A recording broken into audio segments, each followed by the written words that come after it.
माणसाला जीवाला जर सुख पाहिजे असेल तर देवाशिवाय सुख देणारं दुसरं कोण आहे? आपला तो एक देव करून घ्यावा, तेणे विण जीवा सुख नो हे. पण हे प्रमाण डोळ्यासमोर ठेवूनही मी आपल्याला सांगतो, देव सुद्धा आपलं गोमट करत नाही. तुम्हाला पटणार नाही माझी भाषा, पण तरी सांगतो. त्याचं कारण सांगायचं झालं तर दोन कारण. एक सांगतो, पहिलं कारण खरं सांगू, देव आपलं गोमट करत नाही कारण देवाला अजून आपला पत्ताच नाही. देव ओळखत नाही हो, आपल्याला ओळखत नाही. तुम्ही विचार करा ना, 4थ्या अध्यायामध्ये भगवान आपण अवताराला का येतो हे सांगताना काय म्हणतात? परित्राणाय साधूनाम विनाशाय च दुष्कृताम धर्म संस्थापनार्थाय संभवामी युगे युगे. काय काम आहे? भक्ता राखे पायापासी दुर्जनासी संहारी. हे देवाचं काम म्हटलंय ना देवाने. मग म्हणजे याचा अर्थ असा आहे की देव आला तर फार सज्जना करता येतो, नाहीतर दुर्जना करता येतो. म्हणजे भगवान अवताराला आले तर मारुतीराया करता तरी येतील, नाहीतर रावणा करता तरी येतील. आले तर राधे करता तरी येतील, नाहीतर कंसा करता तरी येतील. आले तर प्रल्हादा करता येतील, नाहीतर हिरण्यकश्यपू करता येतील. मग मला आपण असं सांगा, आपण मारुतीराय का रावण? माझा मुद्दा सरळ आहे ना. भगवान जे बोलले त्याच्याच आधाराने मी बोलतोय ना. आपण मारुतीराय का रावण? बरं जाऊ द्या, मला माहिती आहे, पण जाऊ द्या.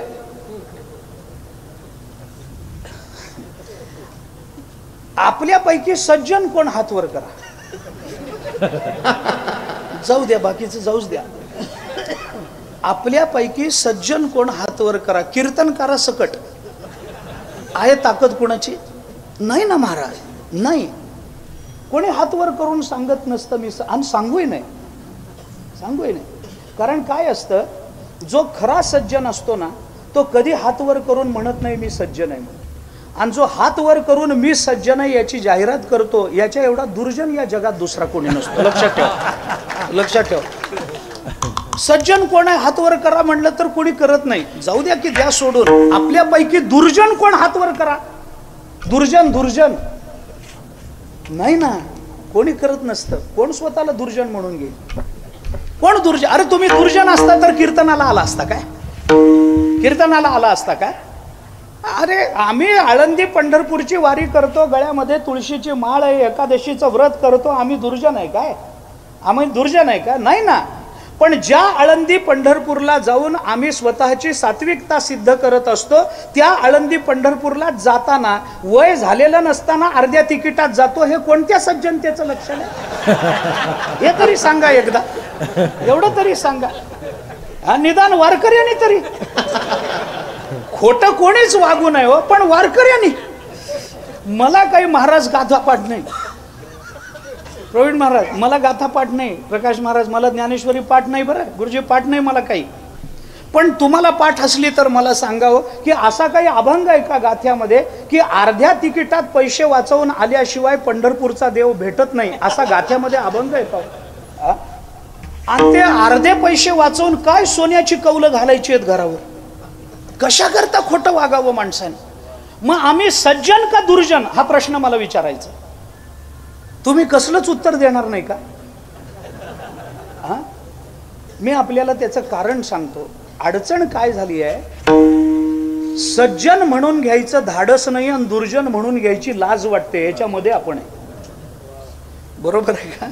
सज्जन म्हणून घ्यायचं धाडस नाही आणि दुर्जन म्हणून घ्यायची लाज वाटते. कसं जमेल? आम्ही धड सज्जन नाही आणि धड दुर्जन नाही. आणि परमात्मा तर म्हणतात मी आलो तर सज्जनाच्या रक्षणा करता येतो, नाही तर दुर्जनाच्या निर्दालना करता येतो. आम्ही दोघही नाही. मग भगवंताला अजून आपला पत्ताच नाही. आणि जो आपल्याला ओळखतच नाही तो आपलं काय गोमट करेल? काय म्हणून गोमट करेल? गोमट करत नाही. का करत नाही? मी सरळ कारण दुसरं सांगतो आपल्याला. कारण परमात्मा आपल्याला ओळखत असता तर गोष्ट वेगळी. परमात्म्याला आपल्या कल्याणाची तळमळ नाही हो. कारण तो सगळ्या सुखदुःखाच्या पलीकडचा आहे. तो सगळ्या जीव चेतन पदार्थाच्या पलीकडे आहे. सगळं जड चेतन जे जग भरलेलं आहे त्या जगाच्या अतीत परमात्मा आहे. तो जगाला ओळखत नाही, तो जीवाला ओळखत नाही, कारण जीव स्वरूपात तो आहे, जग स्वरूपात तो आहे. तो व्यापक आहे, तो एक आहे. आणि तो एक आहे म्हटल्यानंतर स्वभिन्न पदार्थाची उपलब्धी जर त्याला होत नसेल तर तो कुणाच्या कल्याणाची काहीही भूमिका तो घेत नाही, कुणाच्या कल्याणाची खटपट तो करत नाही. मग काय केलं पाहिजे? मग तुकोबारायांनी ओळखलं की आपण संसाराकडे गेलो तर संसार गोमट करत नाही का? जड आहे म्हणून. चेतन आहे म्हणून जीवाकडे गेलो तर जीव आपलं गोमट करत नाही का? तर परिपूर्ण नाही म्हणून. मग चेतनन परिपूर्ण असणाऱ्या देवाकडे जाऊन प्रार्थना केली, आमचं गोमट करा. तर तुकोबाराय म्हणतात परमात्मा आमचं गोमट करत नाही का? तर त्याला आमच्या कल्याणाची तळमळ नाही म्हणून.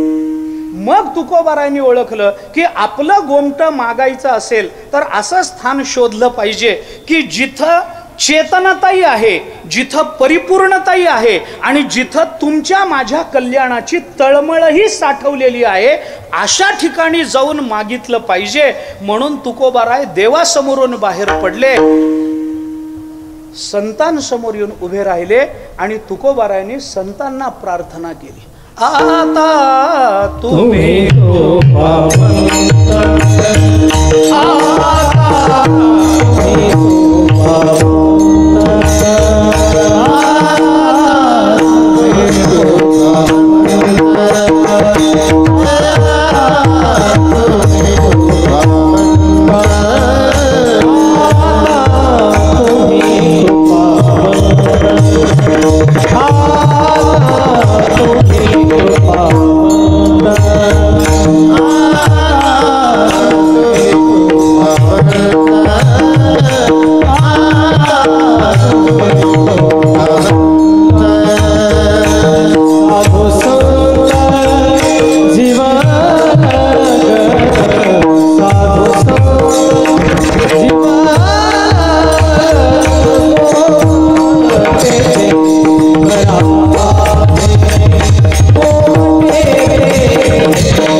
समोर जाऊन उभे राहिले. तुकोबारायांनी संतांना प्रार्थना केली.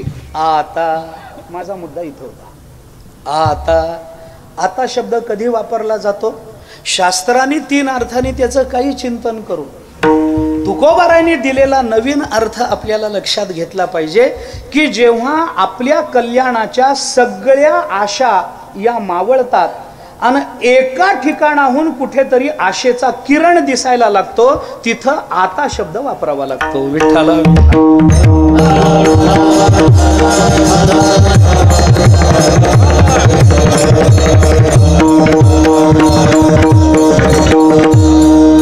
बघा ना, विचार करून. मनुष्य सगळीकडे फिरून येतो.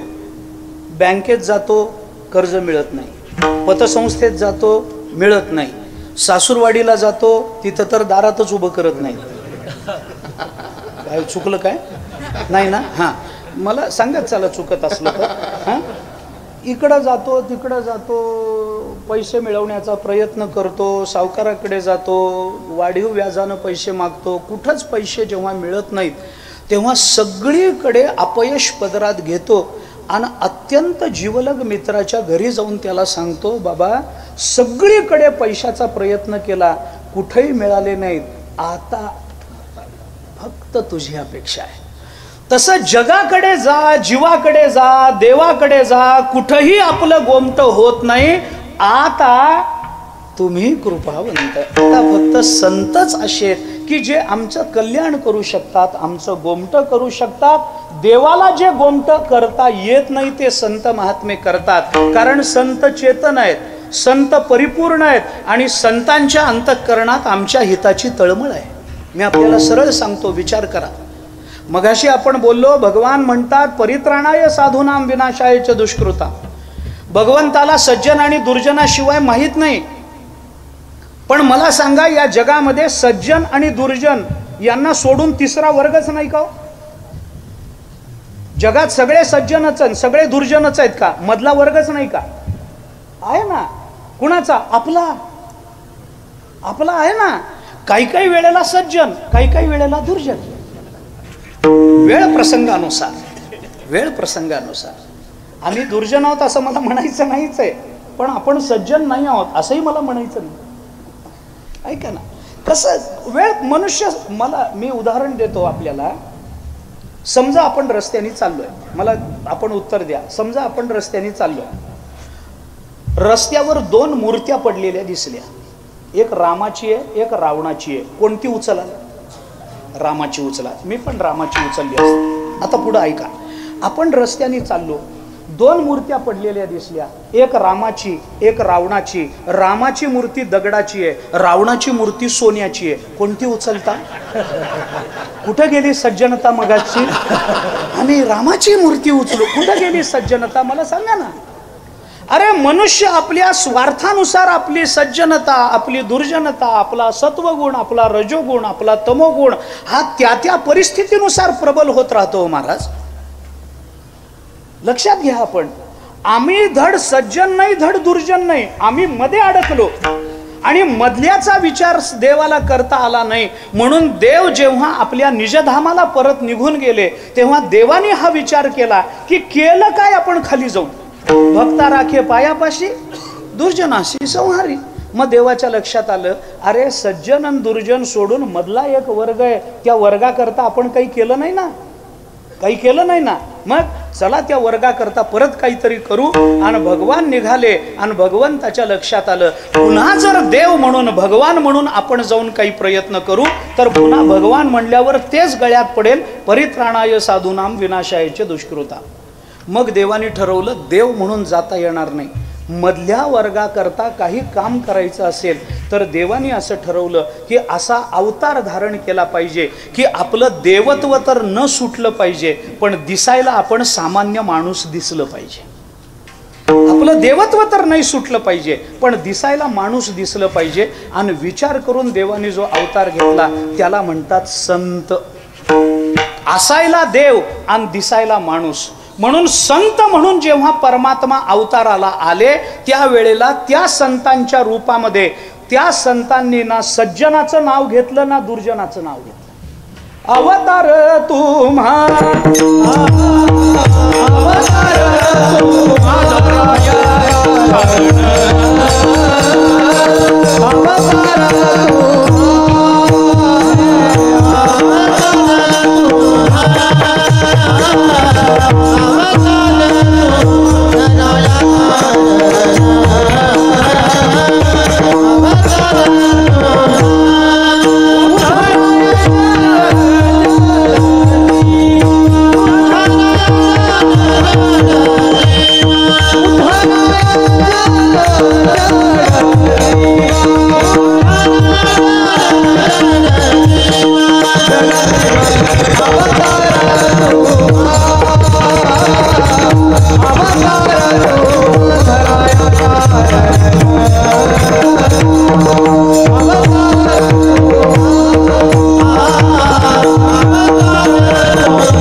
अवतार तुम्हा धराया कारण उद्धरावे कोण?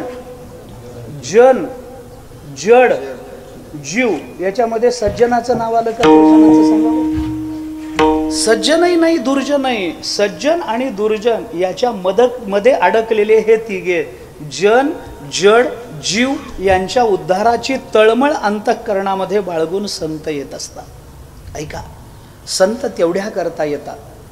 म्हणून ज्ञानोबारायांनी हरिपाठ सांगितला जनाचा उद्धार, ज्ञानोबारायांनी रेड्यामुखी वेद वदवला जीवाचा उद्धार, आणि ज्ञानोबारायांनी भिंत चालवली जडाचा उद्धार. है ना?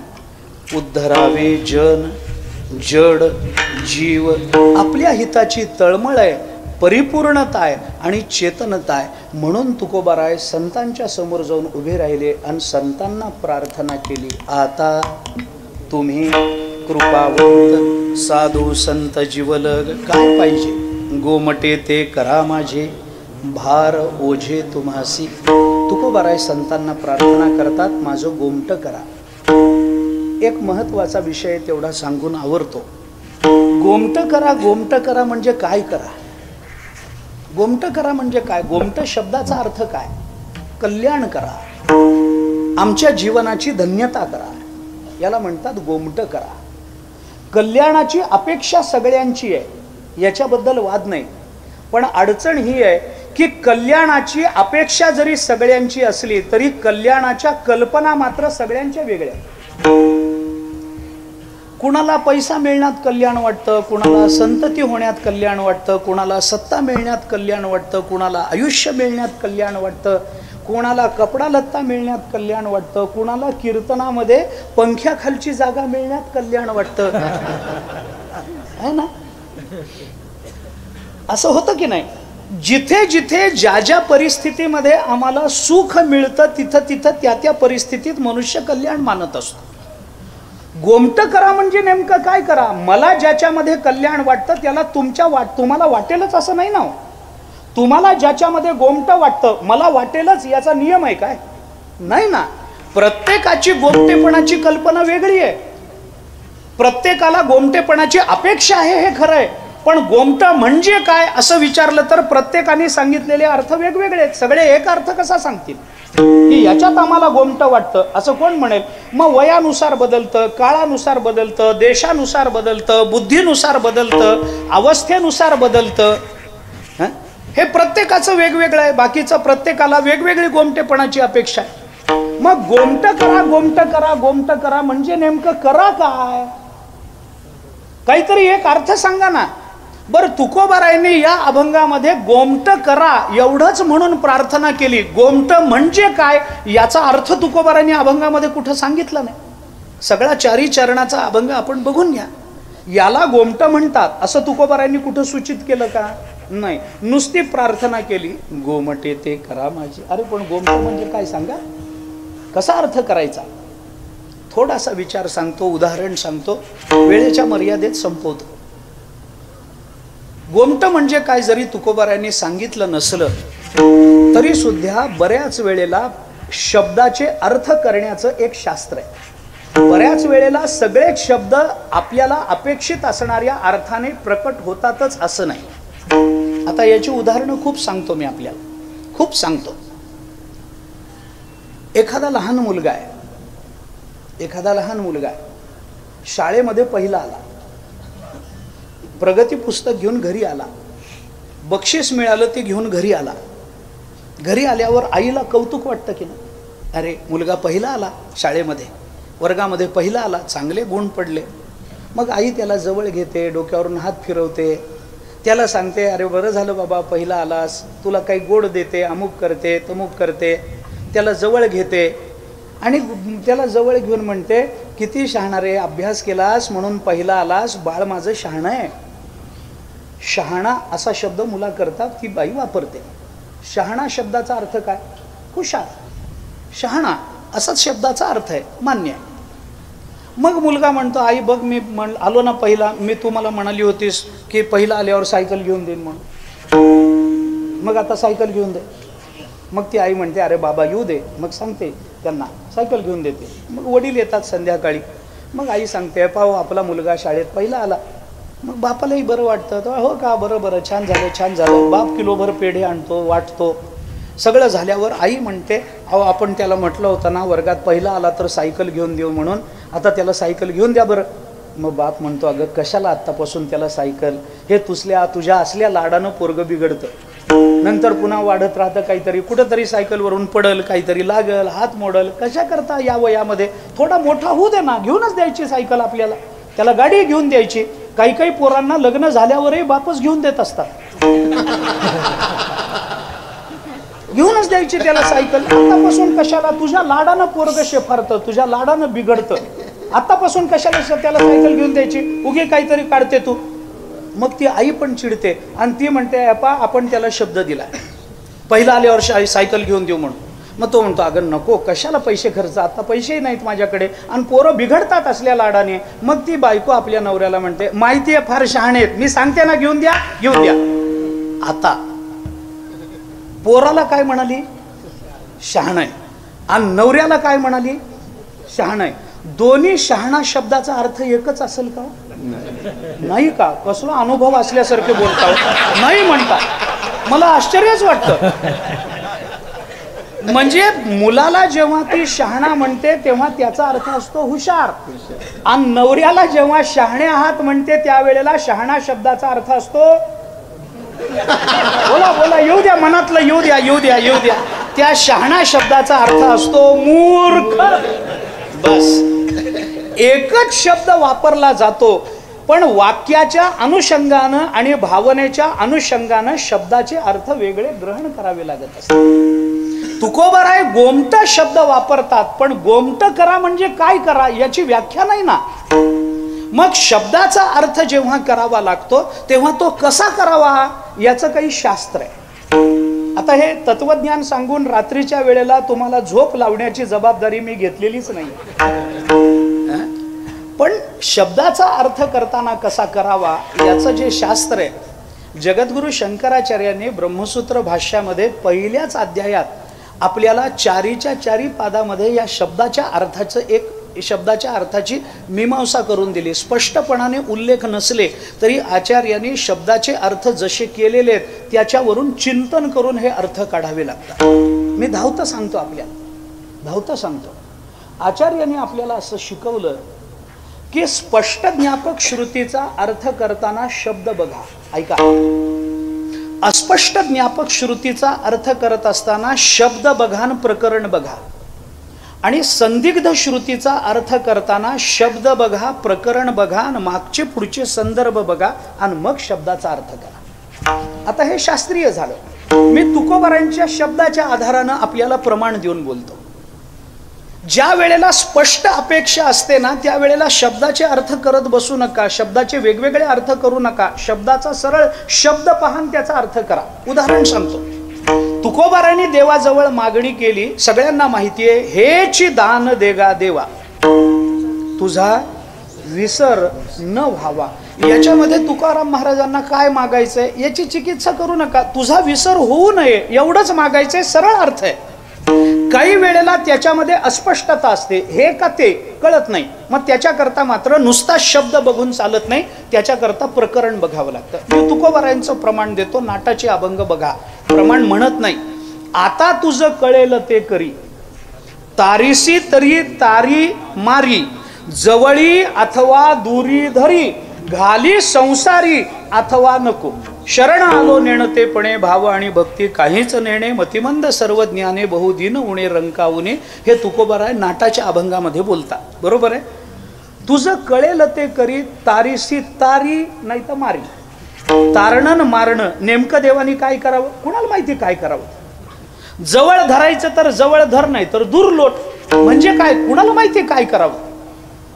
संसारामध्ये घालायचं तर घाल, नाही तर नको घालू, अरे म्हणजे काय करावं देवाने सांगता येत नाही. मग ह्याच्याकरता काय करा, याच्याकरता शब्द बघू नका, शब्दाबरोबर प्रकरण कोणतं चालू आहे ते बघा. शरण आलो नेणतेपणे, भाव आणि भक्ती, शरणागतीचं प्रकरण चालू आहे आणि शरणागताला निवडण्याचा अधिकार नसतो, म्हणून देव करेल ते खरं असं म्हणून गप्प बसावं लागतं. हा शब्दाचा अर्थ प्रकरणानुसार करणं झालं. ऐका. आणि काही वेळेला संदिग्ध जेव्हा मागणी असते तेव्हा शब्द बघा, प्रकरण बघा आणि मागचा पुढचा संदर्भ बघा. तुकोबारायांचं जे मागणं आहे गोमटे ते करा, हे संदिग्ध आहे, कारण व्यक्तिगणित गोमट्याचे अर्थ बदलत चाललाय. काळानुसार गोमट्याचा अर्थ बदलत चालला, देशानुसार गोमटेपणाचा अर्थ बदलत चालला, संदिग्धता आली ना, मग शब्द बघा, प्रकरण बघा आणि मागचे पुढचे संदर्भ बघा. कारण काय असतं, शब्दाचा अर्थ करताना बऱ्याच वेळेला, मी आता हे जरा शास्त्रीय भाषा उदाहरण सांगतो मी आपल्याला, पण शब्दाचा अर्थ करताना बऱ्याच वेळेला वाक्यामध्ये एखाद्या शब्दाची अनुपस्थिती जरी असली तरी त्या शब्दाची उपस्थिती गृहीत धरून वाक्याचा अर्थ करावा लागतो, तर अर्थ लागतो. आता हे कळायला अवघड गेलं असं मला माहिती आहे, पण पुन्हा एकदा सांगतो. एखाद्या वाक्याचा अर्थ करताना ऐका, त्या वाक्यामध्ये उपस्थित नसलेला शब्द त्या वाक्यामध्ये गृहीत धरावा लागतो, तेव्हा त्या वाक्याचा अर्थ होतो. आता जाऊ द्या, अजूनही कळलं नाही, मला माहिती आहे. उदाहरण सांगतो. एका माणसाला रस्त्यावरून जाताना भूक लागली. चांगला शिकला सवरलेला माणूस, खिशात पैसे होते, रस्त्यावरून जाताना भूकेची जाणीव झाली म्हणून एका हॉटेलमध्ये शिरला.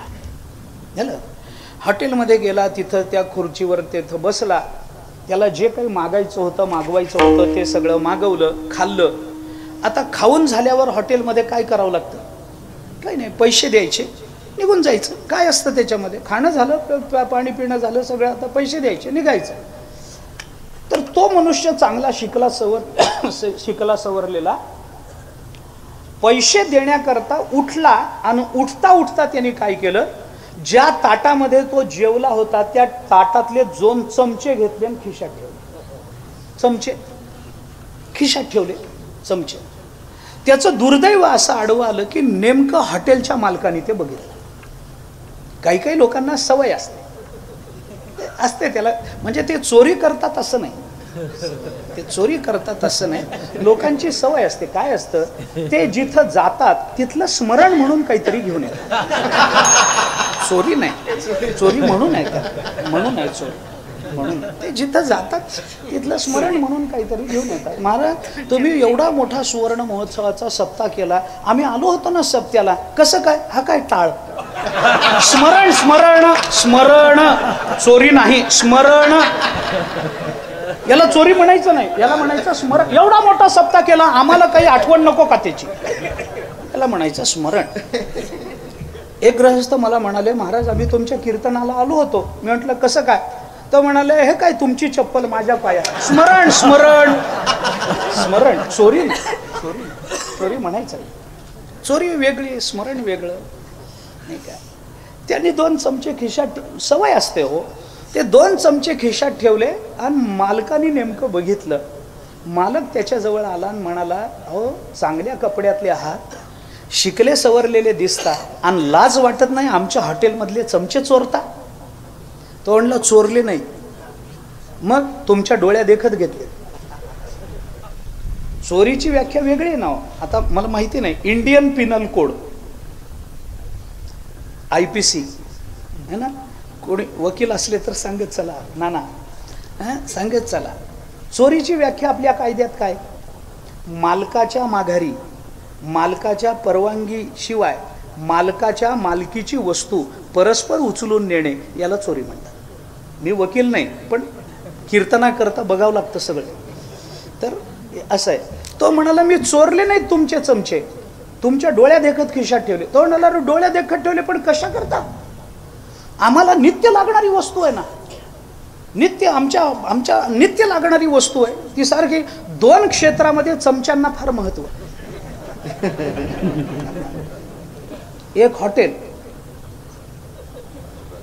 मी काहीच बोलत नाही, चमच्यांना. तो हॉटेलचा मालक म्हणला, अरे आमच्या हॉटेलमधले चमचे कसे काय घेऊन जाता तुम्ही, आम्हाला नित्य लागणारी वस्तू. आता तुम्ही इथून गेलात की आम्ही न धुता दुसऱ्या गिऱ्हाईकाला देतो आणि तुम्ही घेऊन जाता म्हणजे काय, असे कसे आमचे चमचे तुम्ही घेऊन जाता. तो म्हणला, घेतले म्हणून एवढं रागवायला, अरे पण घेता कशा करता, आम्हाला नित्य लागणारी. असे येणारा प्रत्येक मनुष्य चमचे घेऊन गेला तर आमचं हॉटेल दिवाळखोरीत निघल. असं कसं करता, कशा करता आमचे 2 चमचे तुम्ही खिशात ठेवले, कशा करता घेतले चमचे.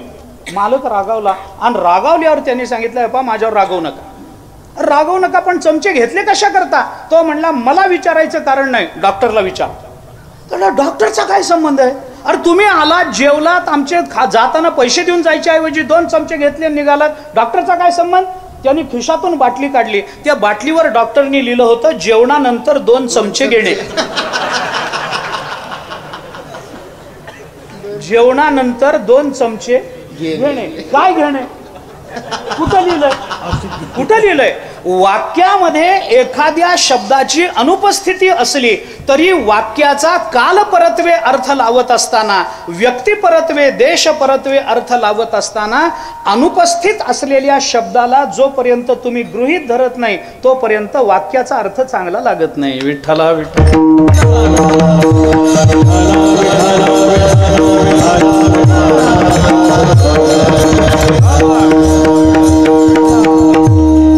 थोडक्यामध्ये सांगतो मी, तुकोबाराय जेव्हा गोमट करा म्हणतात तेव्हा गोमट्याचा अर्थ काय? शब्दावरून बघा, प्रकरणावरून बघा आणि मागच्या पुढच्या संदर्भावरून बघा. मी सरळ अर्थ लावत जातो खालून वर. तुका म्हणे सोडिल्या गाठी, दिली मिठी पायासी. गाठी सुटणं याचा अर्थ आहे ज्ञान. गाठी सुटणं म्हणजे चिदचित ग्रंथीचा भेद होणं. मला त्याचा विस्तार करायचा नाही, पण भिद्यते हृदय ग्रंथी छिद्यंते सर्व संशयः क्षीयंते चास्य कर्माणि तस्मिन् दृष्टे परावरे वगैरे वगैरे आपल्याला प्रमाण उपनिषदाची वगैरे देता येतात. गाठ सुटणं याचा अर्थ ज्ञान होणं. गाठ सुटणं याचा अर्थ आम्हाला आमचं अज्ञान निवृत्त होणं. बस. संदेहाची सुटली गाठी, झालो पोटी शीतळ. गाठ सुटणं याचा अर्थ अज्ञान निवृत्त होणं, ज्ञान होणं असा त्याचा अर्थ आहे. मग तुका म्हणे सोडिल्या गाठी, आमची गाठ सुटली म्हणजे आम्हाला ज्ञान झालं, आम्ही गाठी सोडवून घेतल्या, तरी दिली मिठी पायाशी कशा करता? एकदा गाठ सुटल्यानंतर पायाला मिठी देण्याचं कारण काय? तुकोबाराय त्याच्यातून आपल्याला हे सूचित करतात, जरी आमच्या अज्ञानाच्या गाठी सुटलेल्या असल्या तरी संतांच्या पायाला मिठी मारावी लागते. कारण ज्ञानानंतर प्राप्त होणाऱ्या भक्तीची अपेक्षा जर असेल तर ज्ञानानंतर येणारी जी भक्ती, ज्याला ज्ञानोत्तर प्रेमलक्षणा भक्ती म्हणतात, त्या प्रेमलक्षणा भक्तीची प्राप्ती होणं याला गोमट होणं असं म्हणतात. सरळ अर्थ सांगतो. किती सांगू? सरळ बघा. आपण वंचिले ते पायापाशी नाही अशी वेगळे. आम्हाला जे सांगायचं होतं ते सगळं सांगून झालंय. आता सांगण्यासारखं आमच्या जीवनामध्ये काही उरलेलं नाही. असा अंतःकरणाचा प्रामाणिकपणा प्राप्त होणं याला म्हणतात गोमट होणं.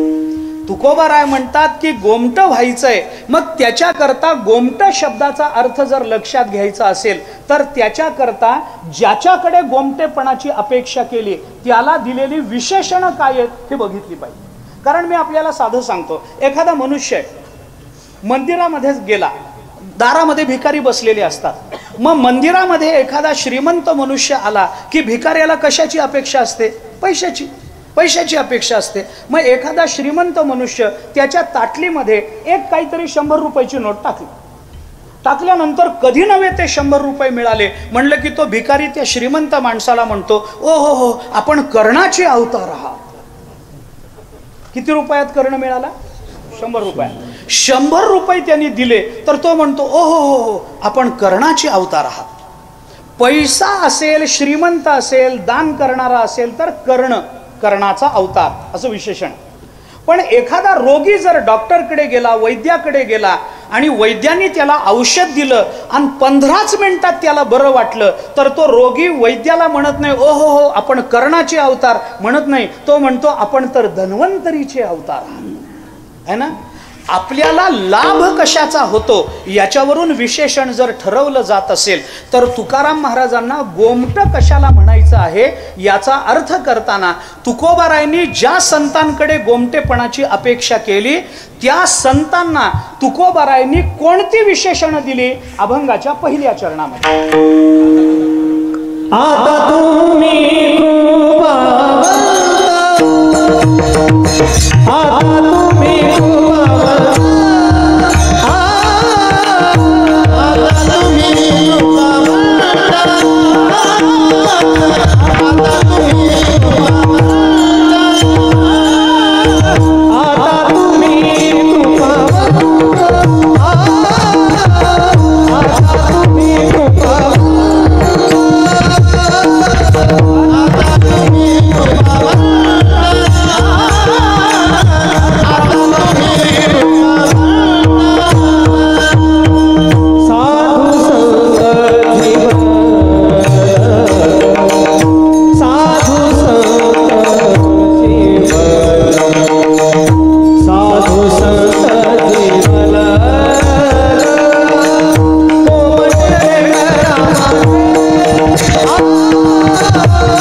आणि विशेषण काय दिली?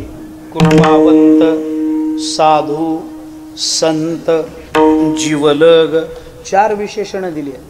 याचा विस्तार केला तर काकडा करूनच खाली बसायचं, रात्र जाईल सगळी. जुन्या काळामध्ये असं होतं की नाही की कीर्तनकार तुकोबारांच्या काळामध्ये, जुन्या काळामध्ये कीर्तनकार एकादशीला रात्री कंबर बांधून कीर्तनाला उभा राहिला की जुन्या काळामध्ये काकडा करूनच खाली बसायचा, रात्रभर कीर्तन चालायचं. काकडा, कारण जुन्या काळच्या कीर्तनकारांना काकडा येत होता म्हणून ते काकडा करूनच खाली बसायचे. आता तसं झालं नाही ना.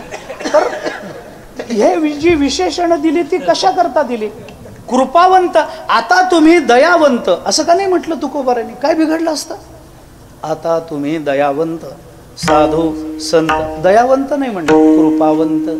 कारण दया वेगळी असते, कृपा वेगळी असते.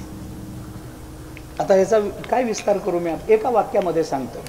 आपल्या जीवनामध्ये निर्माण झालेल्या प्रतिकूलतेची निवृत्ती ज्या वेळेला होते तेव्हा ती दया असते, आणि आपल्या जीवनामध्ये अनुकूलतेची प्राप्ती करून दिली जाते त्यावेळेला ती कृपा असते. अनुकूलाच्या प्राप्तीला कृपा म्हणतात आणि प्रतिकूलाच्या निवृत्तीला दया म्हणतात. असं आहे. भगवंतानी अंबरीशावर केली ती कृपा आहे आणि दुर्वासांना दाखवली ती दया आहे. आता लक्षात घ्या, कृपा वेगळी, दया वेगळी. तुकोबाराय संतांना प्रार्थना करतात, आमच्या जीवनामध्ये अनुकूलता प्रदान करा. आता तुम्ही कृपावंत, साधू, साधू वेगळा, संत वेगळा. साधू संत एकच म्हणतो आपण, पण साधू वेगळे असतात, संत वेगळे असतात. अर्थ सांगत वेळ घेत नाही, पण या सगळ्या अर्थाला अनुसरून तुकोबाराय म्हणतात साधुत्व हे सामर्थ्याचा अर्थ घेऊन प्रकट होतं आणि संतत्व हे नेहमी सत्तेचा अर्थ घेऊन व्यक्त होतं. संत म्हणलं की सत्ता आणि साधू म्हणलं की सामर्थ्य. तुकोबाराय म्हणतात तुम्ही साधू आहात म्हणून आम्हाला सामर्थ्य प्रदान करा. सामर्थ्य प्राप्त करून घेणं हेच गोमटेपण आहे. तुम्ही संत आहात म्हणजे तुम्ही सत्तावान आहात, आम्हाला सत्ता द्या, याच्यातच आम्हाला गोमट वाटतं आहे. या सगळ्या अर्थाच्या अनुषंगानं गोमट या शब्दाचा अर्थ करावा लागेल. पण याही पेक्षा तुकोबाराय या अभंगामध्ये गोमट या शब्दाचा स्पष्ट अर्थ करत नाहीत. का करत नाहीत? आणि तरी गोमट म्हणजे काय याचा अर्थ जर करायचा असेल तर तुकोबारायने ज्याचा अर्थ केला नाही तो अर्थ का केला नाही याचा अर्थ लक्षात घ्यावा लागेल. आता हे कळलं का नाही मला माहित नाही. तुकोबारायने गोमट्याचा अर्थ का केला नाही याचा अर्थ काय हे जर लक्षात घ्यायचं असेल तर गोमट म्हणजे नेमकं तुकोबारायांना काय अभिप्रेत आहे आणि गोमट्याचा अर्थ तुकोबारायांनी का केला नाही याचा थोडासा विचार एका दृष्टांतानं आपल्या समोर ठेवतो. एकदा भजन करू, थोडासा अर्थ सांगतो, सेवा संपवतो. विठोबा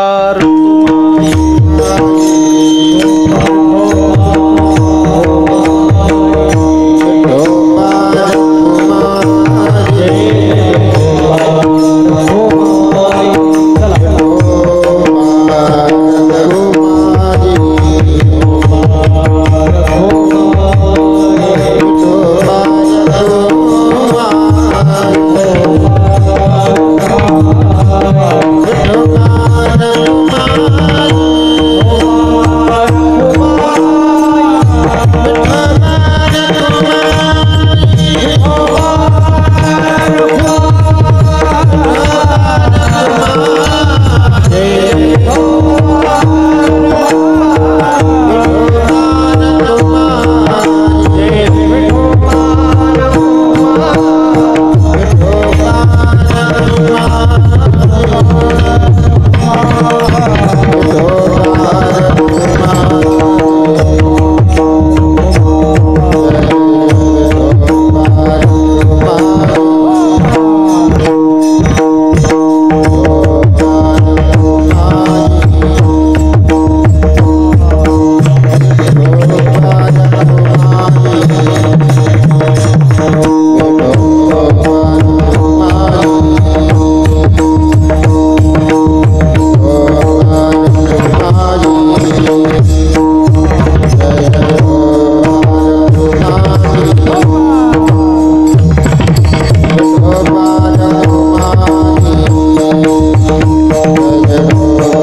पावंत साधू संत जीवलग, गोमटे ते करा माझे भार ओझे तुम्हासी. जगद्गुरु संतश्रेष्ठ श्री तुकोबाराय या अभंगामध्ये संतांच्या चरणाजवळ एक विशेष मागणं मागतात.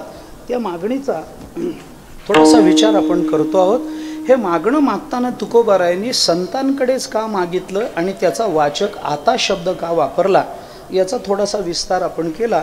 आणि जे मागणं गोमटे या शब्दातून मागितलं त्या गोमटेपणाचा नेमका अर्थ काय याचाही थोडासा विचार आपण करून आलो. मला फक्त एकच भूमिका 10 मिनिटात आपल्यासमोर ठेवून थांबायचं आहे. गोमट करा तुकोबारांनी त्याचा अर्थ काही निश्चय, आपण हा अर्थ संगतीनं लावला. मागचे पुढचे संदर्भ बघा, वाक्याचा अर्थ लावा, ही संगती झाली. पण तुकोबारांनी प्रत्यक्षत्वानं या अभंगामध्ये कुठेही व्याख्या म्हणून गोमटे शब्दाचा अर्थ काहीच केला नाही. काही व्याख्या तुकोबारांनी केली नाही. गोमटे ते करा माझे. अरे पण गोमट करा म्हणजे काय करा, त्याचा अर्थ तुकोबारांनी केला नाही. त्याचं कारण सांगतो. संतांसमोर उभं राहिल्यानंतर जेव्हा आपण एखादी अपेक्षा व्यक्त करतो त्याच्यामध्ये गोमट करा असं म्हणतो, तेव्हा आपण कधीही संतांसमोर उभं राहून गोमटेपणाचा अर्थ सांगायचा नसतो. का नसतो? कारण तुकोबारायांचा संतांवर इतका विश्वास आहे की गोमट करा म्हणल्यानंतर गोमटेपणाचा अर्थ सांगता येत नाही. कारण संत जे करतील त्याला तुकोबाराय गोमट म्हणतात. म्हणून गोमट म्हणजे काय हे आपण सांगायचं नाही, त्याचं कारण सांगतो. आपण आपल्याला जेवढे ओळखतो ना त्याच्यापेक्षा लाख पटीनं जास्त संत तुम्हाला आम्हाला ओळखत असतात. आमचं कल्याण कशात आहे हे आम्हाला तेवढं कळत नाही जेवढं तुकोबारायांना आमचं कल्याण कशात आहे हे कळतं. आमच्या कल्याणाच्या भूमिका नेमक्या काय असाव्यात हे आम्हाला तेवढं ठरवता येत नाही जेवढं ज्ञानोबारायांनी आम्हाला ठरवून दिलंय की आमच्या कल्याणाच्या भूमिका काय आहे. संतांकडे जाऊन गोमटेपणाची अपेक्षा व्यक्त करणं याचा अर्थ म्हणजे सरळ सांगायचं झालं तर संतांसमोर उभं राहिल्यानंतर माणसाने आपली अक्कल पाजळू नये, हा त्याचा सरळ अर्थ आहे. आपण अर्थ करायचे नाहीत, त्यांना करू द्या अर्थ. गोमट म्हणजे काय? आम्ही म्हणू एवढंच गोमट करा, आम्ही म्हणू तुम्ही आमचं कल्याण करा. पण कल्याण म्हणजे काय ते तुम्ही बघा, ते तुम्ही ठरवा. तुम्ही जे कराल ते आमचं कल्याण आहे. कल्याण करा, अमुक दृष्टीनं आमचं कल्याण करा असं आम्ही म्हणणार नाही. तुम्ही जे कराल त्याच्यात आमचं कल्याण आहे. हा तुकोबारायांचा संत चरणावर विश्वास आहे. कारण संत महात्मे आपण ज्या कल्याणाच्या कल्पना मांडतो त्याच्या कैक पटीनं जास्त आपलं कल्याण करून देत असतात. या संताचे हे देणे कल्पतरुहुनी दुणे, परिस अगाध जेणे, चिंतामणी ठेंगणा. म्हणून ज्ञानोबारायांनी 18व्या अध्यायाच्या नमनामध्ये आपल्या सद्गुरूंना म्हटलं, जय जय देव श्री गुरो अकल्पनाख्य कल्पतरो स्वसंविद्रुम बीज प्ररोहणावनी. ही ज्ञानोबारायांची भाषा, अकल्पनाख्य कल्पतरो. म्हणून ज्ञानोबारायांनी त्या संतांकडे प्रार्थना करताना कल्याणाच्या भूमिका मांडल्या नाहीत, पण संतांचं वर्णन करताना म्हटलं, चला कल्पतरूचे आरव, चेतना चिंतामणीचे गाव, बोलते जे अर्णव पियुषाचे, चंद्रमे जे अलांछन, मार्तंड जे तापहीन. एवढे गुण ज्यांच्यामध्ये आहेत ते आमचं कल्याण काय प्रापंचिक करतील का? विचार करा ना. आम्ही कल्याणाची, आम्ही गोमट्याची व्याख्या करू नये, तुकोबारायांनी केली नाही. याचं कारण आहे, कारण आम्ही जर व्याख्या केली तर आम्हाला फार कमी मिळतं. कारण व्याख्या करणारी आपली बुद्धी फार मर्यादित आहे. पण त्यांच्या बुद्धीवर व्याख्येचा अर्थ सोपवला, शब्दाचा अर्थ सोपवला तर आपल्याला प्राप्त होणारा लाभ आपल्या अपेक्षेपेक्षा कैक पटीनं जास्त मिळतो. छोटासा दृष्टांत देईन आणि थांबतो. ऐका, आपल्याकडे काय आहे की ज्या त्या ऋतूमध्ये काही ती फळं येतात. आता सगळीच फळं सगळ्याच वेळेला मिळतात. पूर्वी कलिंगड फक्त उन्हाळ्यात मिळायचो, आता 12 महिने मिळतं. आंबा 12 महिने मिळतो. आता त्याचं काही कौतुक राहिलं नाही. पण पूर्वीच्या काळामध्ये ज्या त्या ऋतूमध्ये जी फळं यायची, आता ते मॉल वगैरे त्या काळामध्ये नव्हते. मग हे काय करायचे की त्या ऋतूमधली फळं टोपल्यामध्ये घेऊन त्या बायका गल्लीमध्ये विकायला जायच्या. जांभळाच्या दिवसात जांभळं विकायच्या, पेरूच्या दिवसात पेरू, बोराच्या दिवसात बोर, चिकूच्या दिवसात चिकू, आंब्याच्या दिवसात आंबे, असं आवळ्याच्या दिवसात आवळे असं विकायचं.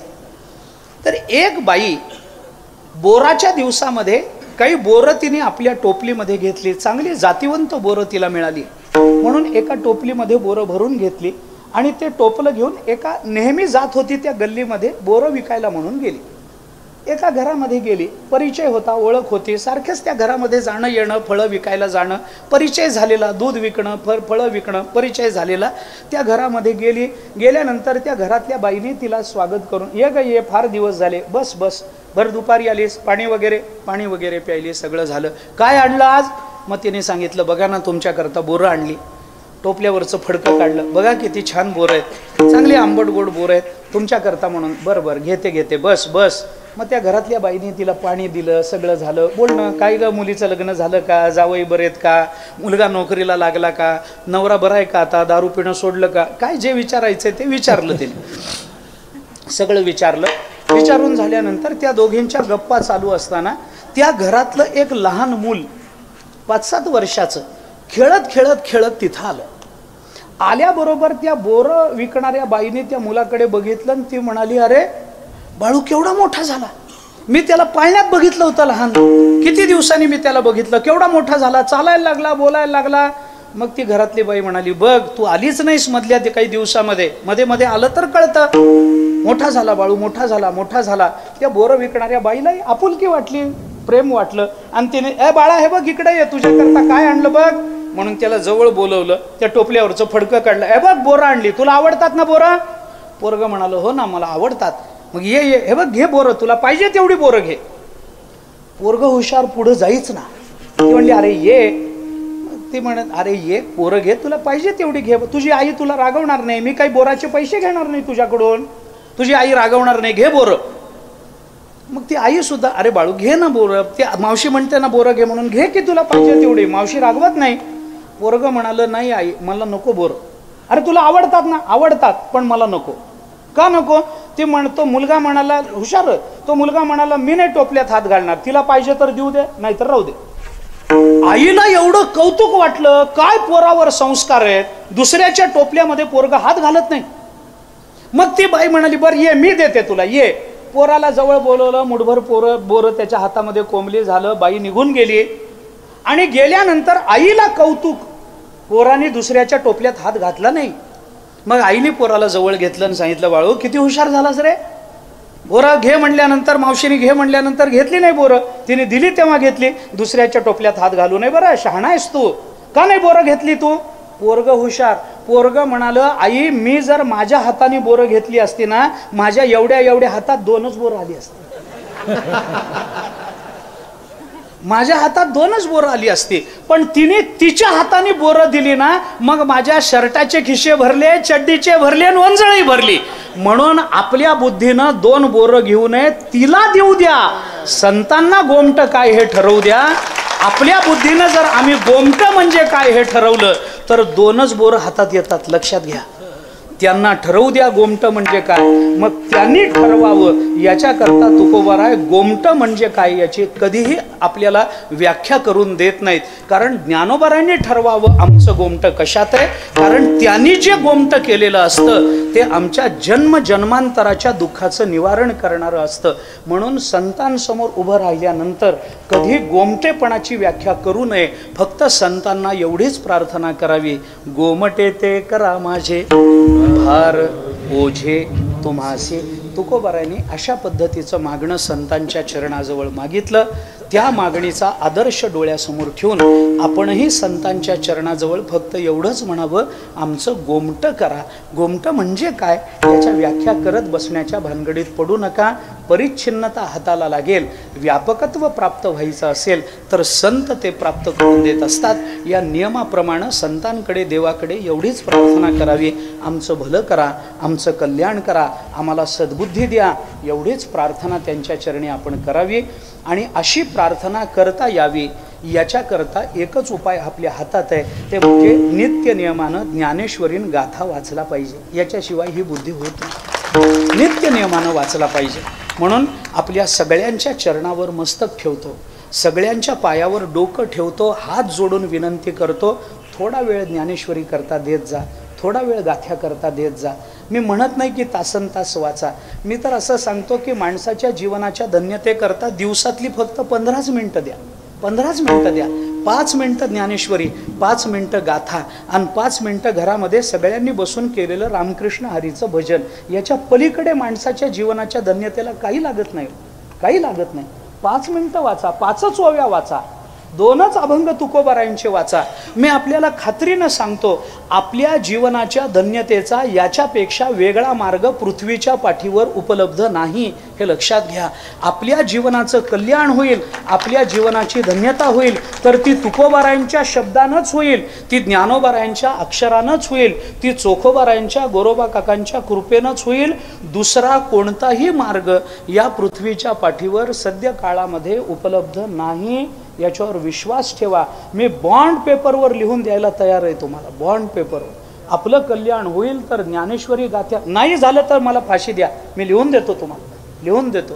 अरे मोठ्या मोठ्यांचं कल्याण झालं महाराज. ज्ञानेश्वरी गाथ्यानं मामासाहेब दांडेकर संत पदवीला प्राप्त झाले. आपल्याला ताजं उदाहरण आहे अलीकडच्या काळात. मोठी मोठी लोक आहेत संत पदवीला प्राप्त झाल्याची उदाहरणं आहेत ही.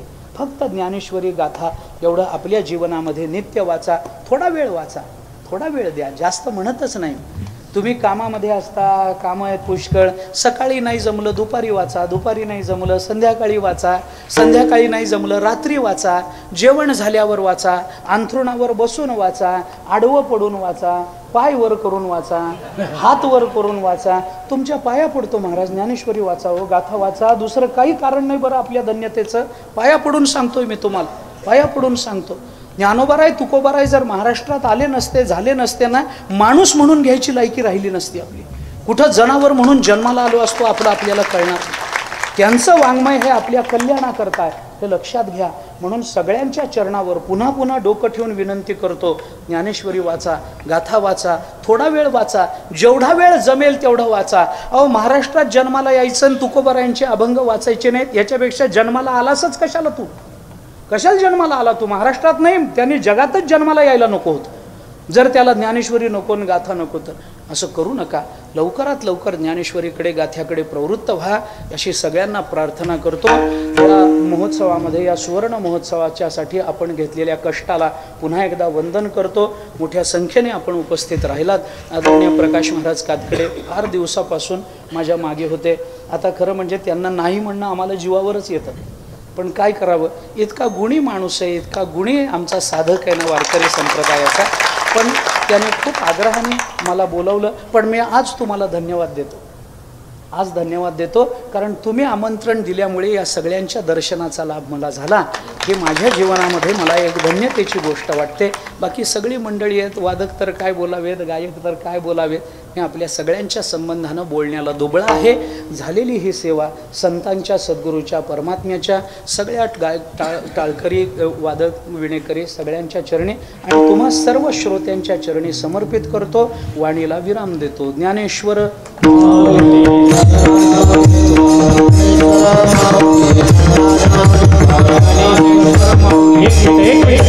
ज्ञानेश्वर माऊली ज्ञानराज माऊली तुकाराम.